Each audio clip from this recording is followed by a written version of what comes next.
15 August 1975 काय विशेष आहे?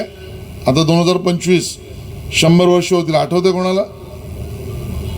1975 15 ऑगस्टला बरोबर 100 वर्षापूर्वी शोले सिनेमा निघाला होता.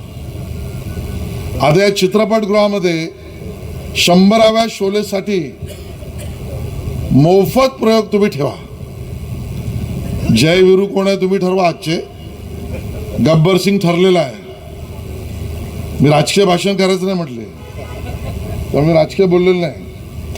पण या निमित्ताने या निघालेल्या चित्रपटातनं एक जी संस्कृती उभी राहिली त्याचा अभिनव प्रयोग सुद्धा या ठिकाणी व्हावा आणि सुमन सिनेप्लेक्स हे कमर्शियली व्हायबल व्हावं, या विभागातलं मनोरंजन केंद्र व्हावं आणि पूर्ण सोलापूरकरांच्या आनंदाच्या आलेखातला अग्रणी व्हावं, एवढ्या शुभेच्छा देतो आणि थांबतो. जय हिंद, जय महाराष्ट्र. एबीपी माझा, उघडा डोळे बघा नीट.